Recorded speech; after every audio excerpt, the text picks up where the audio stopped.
За дипломатијата со Никовски.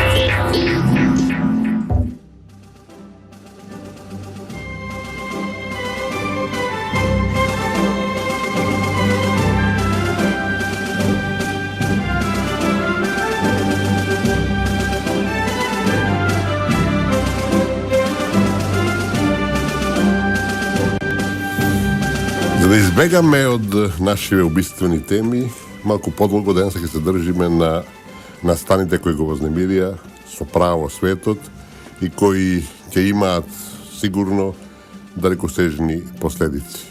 Јасно е дека се работи за инцидентот кој се случи во Сирија на границата према Турција, кога турските сили срушија руски воен авион. Турција е пријателска земја, многу отворено и директно не поддржува поготово на меѓународната сцена која се работи за признавањето на Македонија, за нашето легување во НАТО и слично. И тоа не е спорно. Значи, земјата е една од, за жал, малкуте кои навистина директно, силно не поддржува. И лично можам да ви кажам дека имам изворедни спомени, изворедни потврди на тоа пријателство. Можам да ви кажам дека турските амбасадори, секаде каде службав и турските амбасади претходно беа наши блиски пријатели кои ги отваравме амбасадите, беа спремни да ни помогнат, ни нудеа помош, не прифаќа. Така да велам неспорно дека се работи за пријателска земја. Ќе ви кажам еден конкретен момент од Тирана, на еден состанок на НАТО,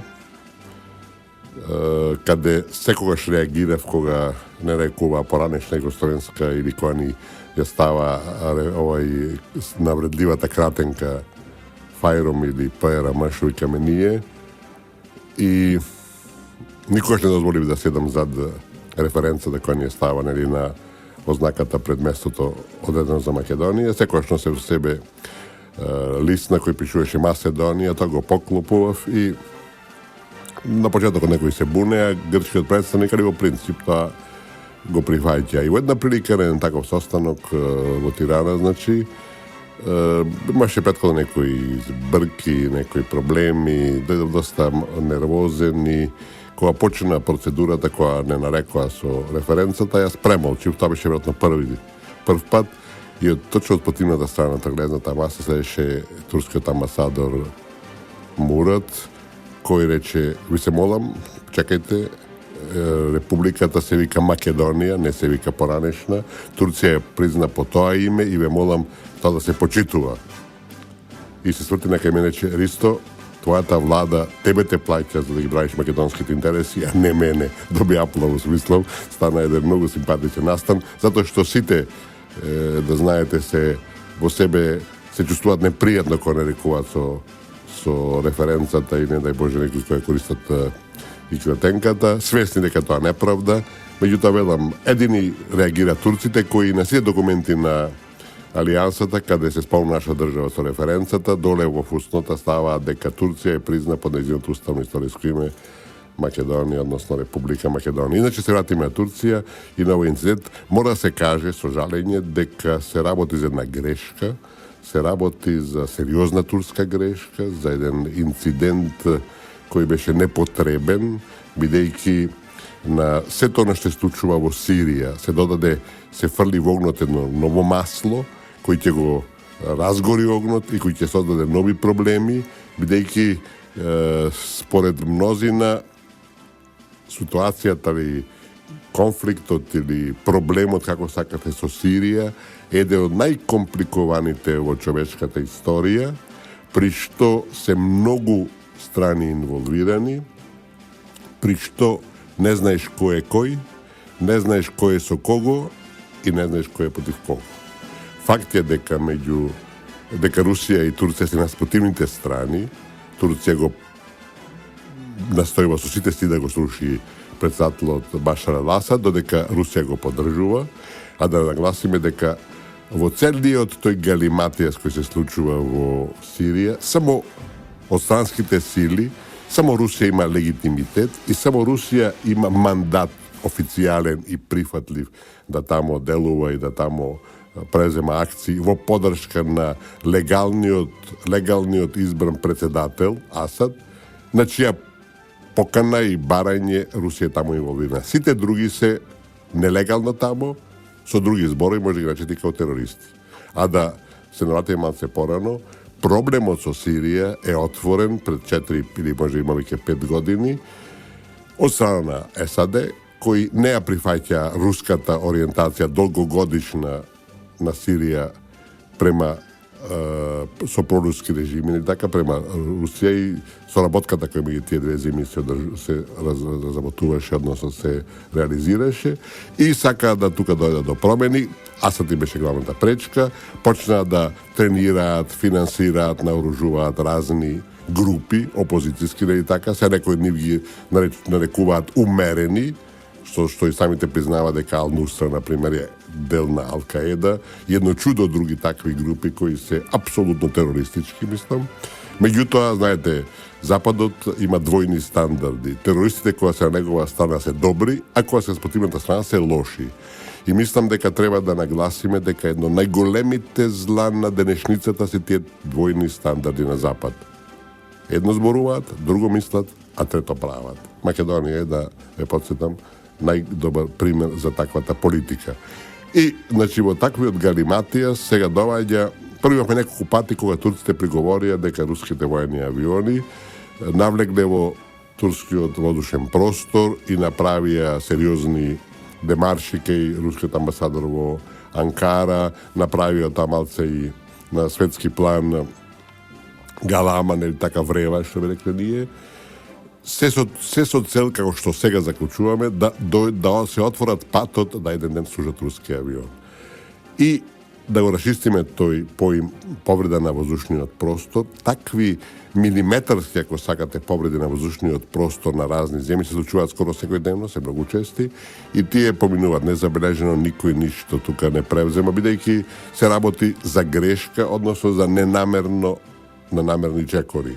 Во конкретниот случај, значи, а доколку беше рускиот авион на турска територија, тоа било неколку секунди, 1, 2, 3 секунди, не повеќе.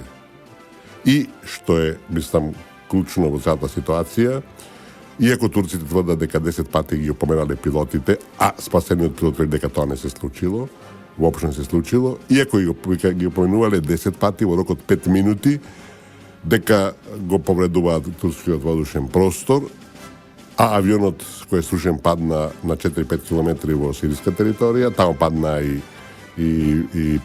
пилотите, двајцата од кој едниот е убиен, што значи дека тоа во секој случај и доколку влегнал во турскиот воздушен простор, авионот бил за неколку секунди и тоа не е никаква причина, поготово една ваква ситуација, да се сруши авионот.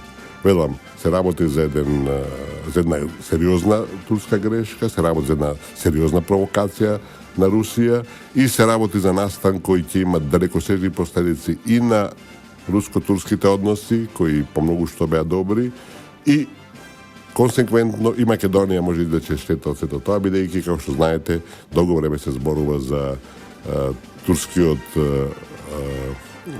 гасовод, или така, кој турскиот поток, како најново се нарекуваше, кој треба да пренесува газ преку Турција, од Русија преку Турција, Грција, Македонија, Србија и доди во Европа, што ќе беше за нас еден изворден проект. Меѓутоа, во даденава ситуација, најмалку што може да се случи е тој проект да биде замрзнат, иако лесно може да се случи да биде сосема откажан. Има вести кои јас не успев да видам дали се потврдени дека Русија ги прекинала односите со Турција, не видов потврда, меѓутоа и без да не дојде до целосна прекина односите, во секој случај ќе бидат на многу слаба основа, ќе предизвикат многу последици. Турскиот пазар користи околу 60% за своите потреби од рускиот газ, милиони руски туристи во Турција, така да последиците ќе бидат сериозни, несогледиви. И да го завршиме овој дел со констатацијата дека Ердоган изјави дека Турција je исклучително оштро реагира и не прифаќа во никој случај, не ги прифаќа во никој случај руските бомбардирања на пограничната зона со Турција, значи делот во Сирија, каде живеат туркмените, тоа се турско де факто одредено малцинство во таа земја и кои се на линија турската политика во борба против Асад, а не против исламската држава која е заеднички непријател. Со други зборови, тој стави до знаење дека не е причина само повредата на воздушниот простор, туку има поширока основа, а претходно во Турција да спомнеме дека имаше едно чудо, преплавени беа поточно сите медиуми со вести за страдањата на туркмените во Сирија како резултат на руските бомбардирања.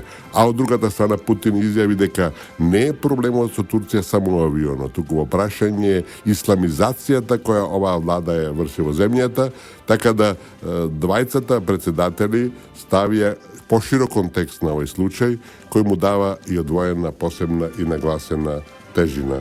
Зборуваме, значи, за судирот меѓу Русија и Турција, кој го потресе со право светот и кој отвора нови простори за заоштрување на односите на мировната сцена. Кога зборуваме за тоа, мораме да го ставиме целиот настан во еден поширок контекст, да се полесно разбере што ни се случува, зошто ни се случува, што може да се предвиди за блиската иднина и слично. Во прашање судирот меѓу Америка, САД поточно, и Русија. Тој судир не започна скоро, иако мнозија не го забележуваа. Некаде во 2008 година, во најжестокиот ек на финансиската должничката криза, тие односи меѓу Москва и Вашингтон почнаа да се заоструваат, почнаа ситник, али впечатливи конфронтации, имаше инциденти со американскиот амбасадор во Москва и слично. Меѓутоа, ради заслепеноста на сите и заинтересираност, ако сакате објективна на целиот народ, на целиот свет околу финансиската криза од која зависи небот на мнозина, нели така? Тие не доаѓа во преден план, не зазема место на првите страници на медиумите и така с некоја тишина се одвива, али растеа постојано. Тие кулминира, да бидеме јасни, со отварањето на кризата во Украина, со класичниот државен удар кој беше тамо извршен и после тоа почна така да се тоа шири. Америка не сака во никој случај јака Русија, сака таа да биде како времето на Елцин, нели така, во хаос и недефинирана со сите проблеми со кои се соочуваше, а не сака Русија на Путин, кој цврсто ги држи конците во своите раце и, нели така, ја враќа на голема врата Русија на мировната сцена. Во таквите односи, нели така, кога Русија дојде во Сирија, претходно русите го матира Вашингтон со потегот кога нивниот државен секретар Кери рече дека ќе треба презема цела акција да се бомбардира, нели така, Сирија и причина за тоа беше поседувањето на хемиско оружје и во една невнимателна изјава Кери рече дека доколку Сирија не е спремна да го уништи своето хемиско оружје, ние ќе мора да бомбардираме. За таа негова реченица се фати Москва, Лавров излезе рече да, се договорија претходно со Асад, да, Сирија ќе го уништи своето хемиско оружје, мислам и така почна процедура, со која се најде американците во небрано и цата нивна стратегија која развива со тешкоти преку Конгресот да ги убедат сите дека е потребна акција во Сирија, одеднаш падна во вода. Најдобриот настан е доаѓањето на руските воени авиони и војници во специјалци во Сирија, почетокот на бомбардирањата и, нели така, основната задача на русите е да уништувањето на ИСИС, на калифатот исламски. Меѓутоа, тие паралелно цялата подржка кој секогаш му даваат на председателот Башар ел-Асад и паралелно ги бомбардираат сите оние групи кои де факто се борат против Асад. Така да велам од тој галиматијас кој претходно малку се пошироко го објаснивме, кажавме дека во таа ситуација дека пречките кои и почна да ги прават на Русија комбинира со овој инцидент и рушење на рускиот авион.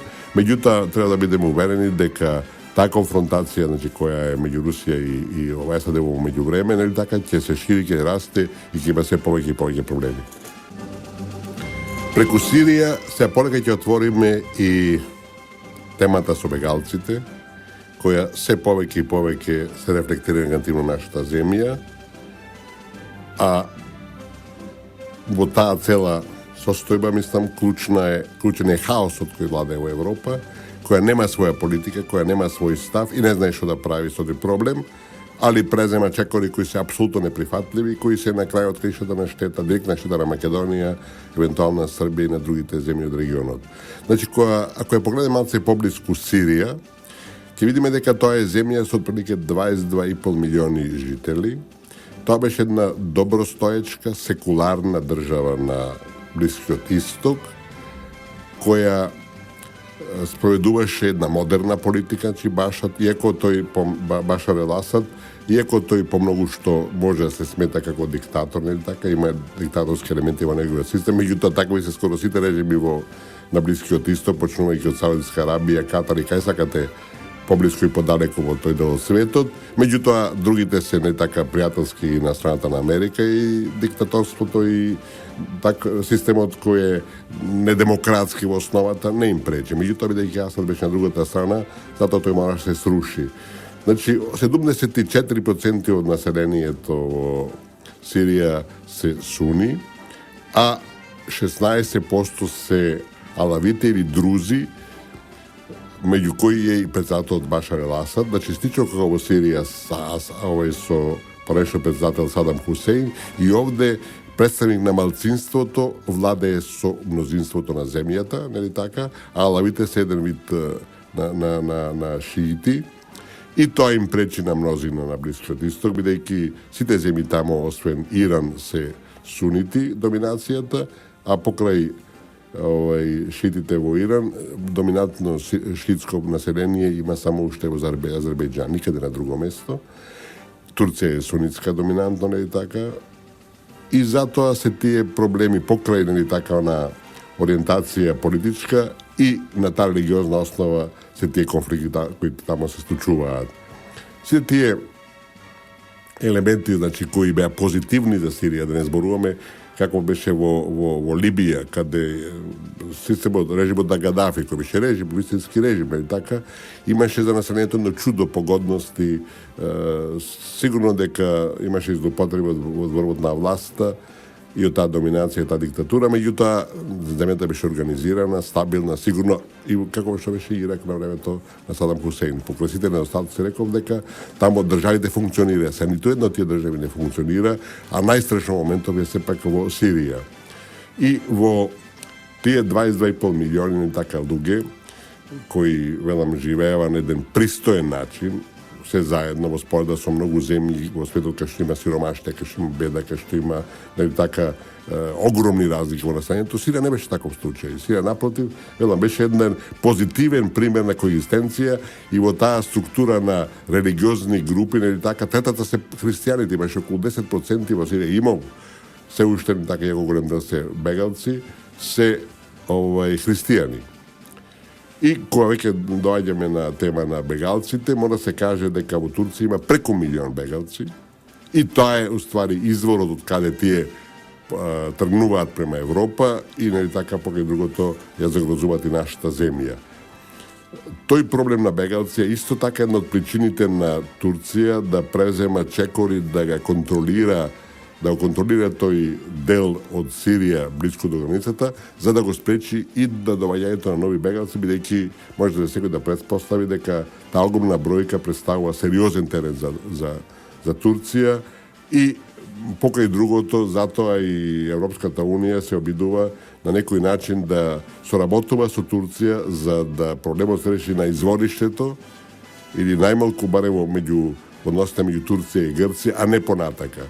За жал на тој план нема успеси и како стојат работите сега за сега, мислам дека на пролет може да очекуваме нов наплив на бегалци, кој ќе биде можеби двоструко или троструко поголемо од сегашниот, а да ја подсетам, не заборавајте дека во еден момент на грчката страна од границата према Македонија чека 14.000 бегалци. Тоа е еден солиден град кој никој во никакви услови не може да го менаџира и да го третира на начин кој би бил безболен по собствените последици.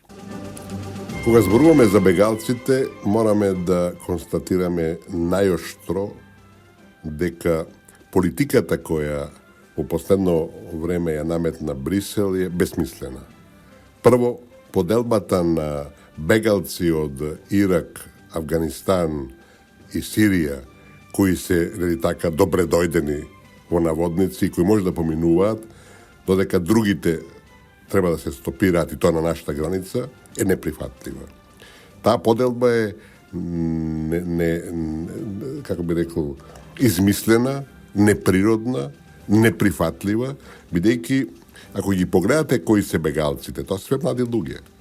Нема во нив изнемоштени стари, жени, деца. Тоа се све млади луѓе кои треба да останат во своите земји, таму да се обидуваат да работат и да ги развиваат и да се борат. Значи, во Сирија сите тие треба да бидат дел од борбата за стабилизација, за терање на сите душмани од нивната земја, а не да доаѓаат во Европа или било каде на друго место. Значи, се тоа млади, здрави луѓе, во една анализа пишува, вика, сите зборуваат англиски, сите имаат пари, сите се физички добро подготвени, значи тие не тргнале од дома и нели така од глад, недохранети.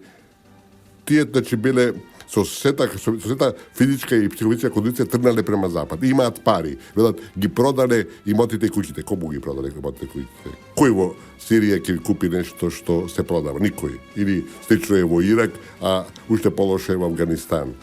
Тоа само звучи дека војните што ги предизвика Запад пред се своите американски држави овие три земји, значи некако миење на совеста, дај тие луѓе да ги пуштиме.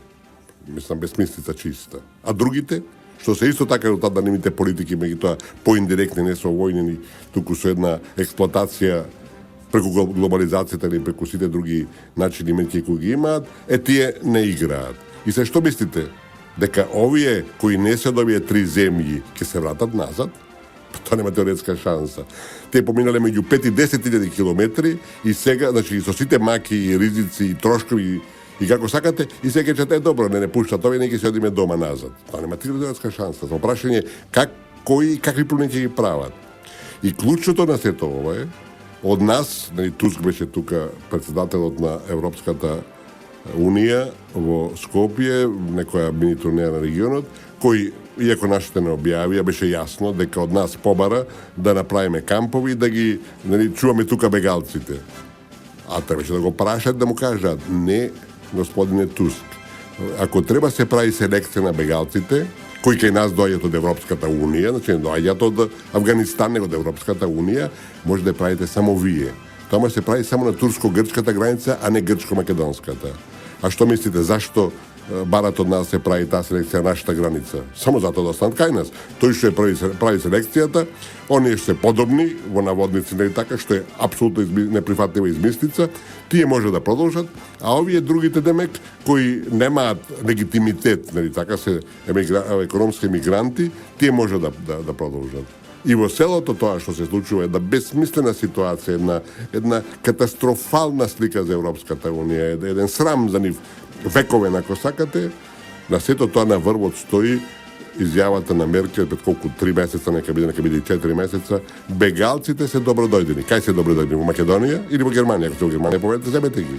Ама не сега, кога свестија што се случува, дека е една библиска пресаба на народите, тогаш, значи, нема проблем, не важи, појпике не важи човекот на улица, нели така, не важи тоа правило и таа покана, сега ќе ги земеме само тие што се, нели така, загрозени од војната. А реков, сите што доаѓаат со мали, минимални исклучоци, сите се де факто работно способни лица кои треба да останат во своите земји и да бидат во блиските погранични подрачја кои ќе избегале од собствената земја и да чекаат да тамо се стабилизира ситуација да се вратат.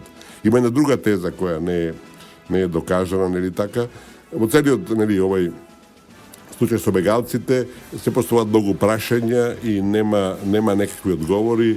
Кој ги финансира, како е можност да имаат пари и да плаќаат сите услуги кои ги добиваат, да плаќаат големи пари за трансфер преку море и морињата и така натака. Што е причината?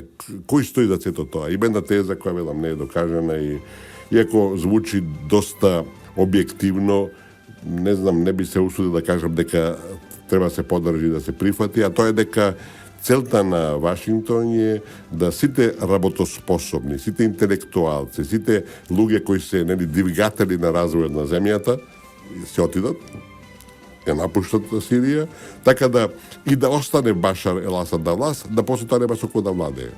Велам, доста е проблематична оваа теза, меѓутоа велам се пласира во јавноста и не треба цело се отврди, меѓутоа во целина јас лично нема одговор кој ги мотивираше, кој ги турна, ако сакате, како хребе ние турниме да кинисам, кој ги турна тие стотици илјади, милиони бите сигурни на крајот, да трнат према Европа. Тука има некоја улога, дали имале џамиите, дали имале овие другите блискоисточни држави кои се така побогати со силна пропаганда. Што стои за тоа?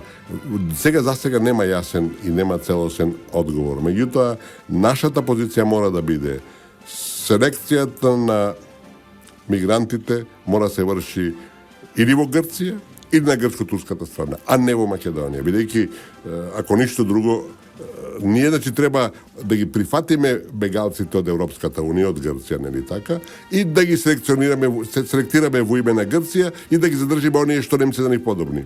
Па тоа е ординарна глупост и неприфатлива една политика која мора со сите сили да се осуди и да се стави на тапет, нели така.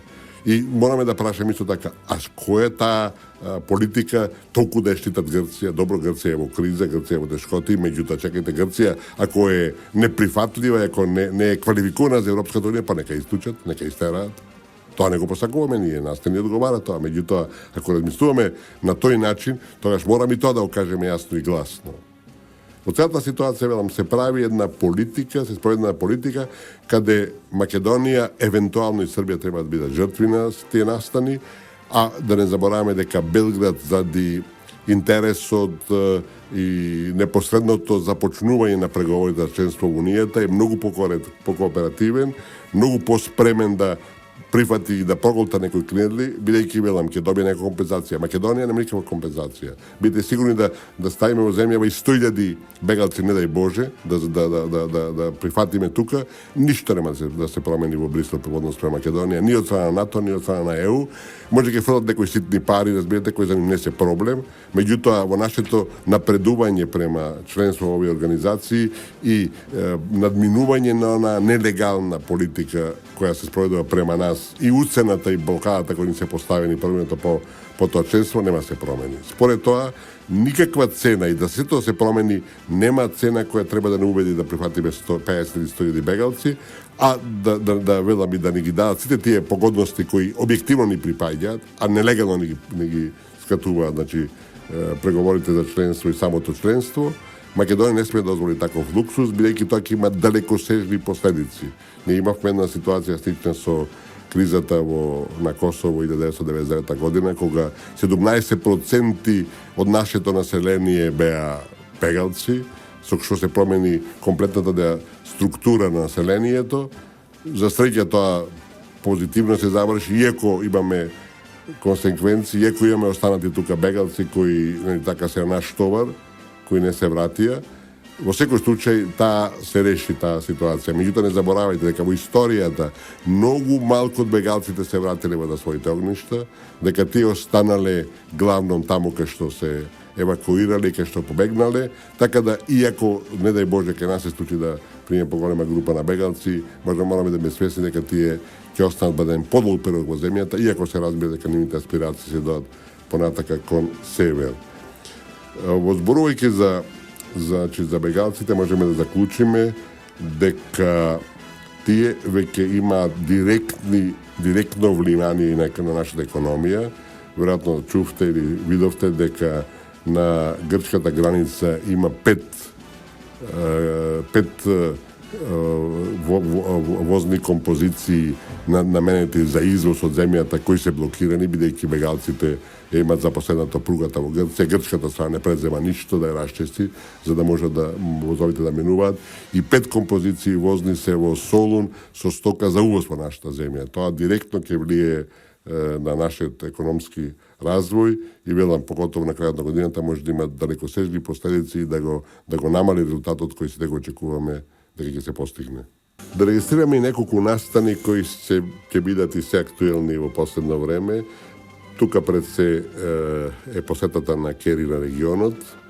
Таа беше најавена и мислам дека централниот интерес за таа посета беше на Атина и директно поврзана со нашето име, бидејќи кога беше следбата меѓу Ципрас и Кери во Вашингтон во септември за време на Генералното собрание на Обединетите нации, тој јасно му порача: доаѓам на крајот на ноември, биете спремни да го решиме проблемот за името.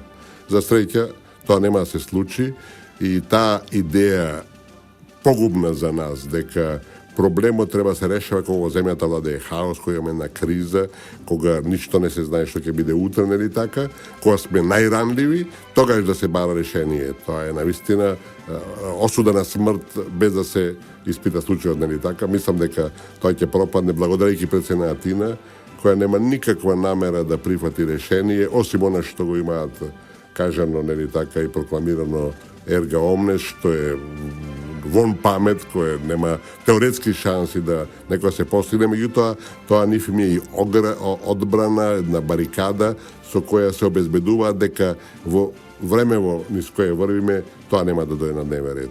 Во даденава ситуација, иначе заинтересиран да се најде решение е само нашата страна. Грција нема никој интерес да се најде решение. Значи, иако ние сме на вистина заинтересирана страна која не сме да чека, нели така, повеќе причини да се дојде до решение, велам, за среќа оваа ситуација тоа нема да дојде, бидејќи се што се презема, се што се планира, се што се намерава е на наша тотална штета. Со други зборови, од Македонија ќе се бара капитулација и ништо помалку. Така да некој жалат што Кери нема да е Македонија, во земји во криза никој не оди во посета, осим кој ќе доаѓа тука да дадат директиви, нели така, и да не постројат и да ни очитаат лекции што и како треба да правиме. Така да многу е добро што не доаѓа се во Македонија, бидејќи ништо позитивно таа негова посета немаше да донесе, а велам, посетата на Атина ќе биде неуспех за Кери и тоа треба да не радува, а велам, тоа исто така отвора само простор за нови притисоци врз Македонија, бидејќи ќе бидат свесни повторно и одново дека проблемот е во Атина, не во Скопје, дека Атина е таа што диктира и Атина е таа што условува и оценува, велам, сериозно поддржана и нели така со целосно разбирање во Брисел.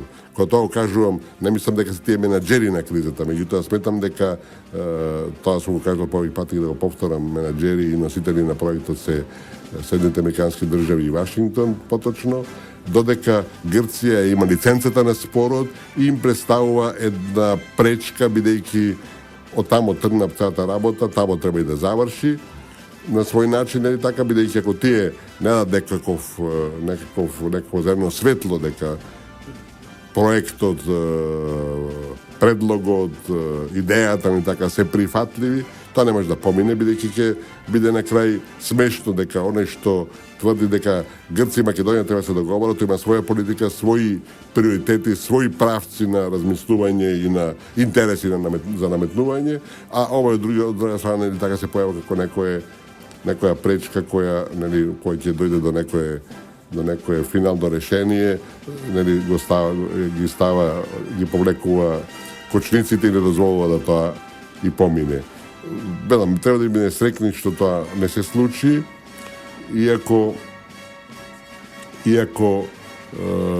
кај нас во земјата има сили кои работат на таа основа, разбира, тие се под силно и директно влијание на странскиот фактор поточно на Америка и прифаќаат се што тие ќе лансираат некритички, не водејќи сметка за оние суштествени, универзални, фундаментални права и интереси на македонскиот народ и на оваа држава.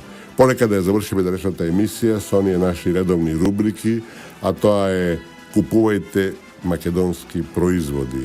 Деновиве принц Чарлс, кој нема да биде крал на Велика Британија, бидејќи очигледно е дека неговиот син Вилијам ќе ја наследи кралицата, кој ќе предолго е на тронот, нели така, изјави дека британците треба да купуваат британски производи. Предходно, пред година, 2-3, може да има сега, може и повеќе, и Обама се застана истата линија, дека американците треба да купат американски производи. Меѓутоа, кај нас тоа е се уште тема која е, да речам, табу. Дури имавме една смешна, жалосна, невидена ситуација кога таквата политика, односно таквата пропаганда беше осудена од нашите глобалисти кои не разбираат што е што, а дури и судот процени дека на сметките не сме да пишува купувајте македонски производи или колку се македонски производи купени и слично. Веројатно тие се поголеми глобалисти и од Обама и од принцот Чарлс, што само го покажува нашето ментално здравје, што покажува нашата ментална свест која не разбира што е што. Секој од нас треба и мора да прави нешто во интерес на државата. Ако веќе ништо друго не правите, тогаш барем купувајте и бирајте со македонски производи. Наша трговија, може да ми кажам, одговорно и со целосна одговорност, ако сакате, за таквата изјава е катастрофална, бидејќи мислам дека, за жал, повеќе македонски производи ќе најдете на рафтовите на Веро, која е странска, нели така, групација, отколку на нашите домашни трговски компании. Тинек се нешто подобар, меѓутоа Скопски пазар ми се чини дека не води доволно сметка за тоа што не им служи на чест. Секој од нас, кога купува македонски производ, значи размислува за себе и за своето семејство, зидната на своето семејство. Кога купувате странски производи, значи вие, за вас се поважни странците и нивните интереси отколку сопствените. Запрашајте се дали треба или не треба да купуваме наши производи. Се разбира, ако се тие толку понеквалитетни, значи така, неконкурентни на пазарот, ако се 30-40% поскапи, немојте. Меѓутоа, ако се приближна цена, дури малку поскапи од странските, купувајте ги нашите, зашто парите тука остануваат. И на крај, и една мудрост. Днес ја цитираме римскиот филозоф Сенека, кој живеел во 4. век пред нашата ера и кој рекол: прости им на другарите, ама немој себе си. Знаете, има два типа на луѓе. Има некои кои што и да направат, каква грешка да направат, кого и што да оштетат, те и истиот момент си простуваат. Нив не им простувајте. Меѓутоа има друга категорија на луѓе кои ќе направат некоја грешка, која ќе се замерат на неко некоректно, кој направат некоја некоректност, ако сакате, во целина, тие никој ќе си простуваат. Ни веднаш простите им, бидејќи тие самите нема да ја повторат грешката. Меѓутоа, оние кои се спремни све да си простат себе си, кои се спремни, кои сметаат дека се може да направат на другите, нив никогаш не им простувајте, бидејќи тие тоа не го заслужиле. Толку беше за денеска, почитувани. Благодарам за вашето внимание. Следната емисија за дипломатијата со Никовски биде следниот четврток во истото време. Трговско радиодифузно друштво Радио Слободна Македонија. Уредник и водител на емисијата Ристо Никовски.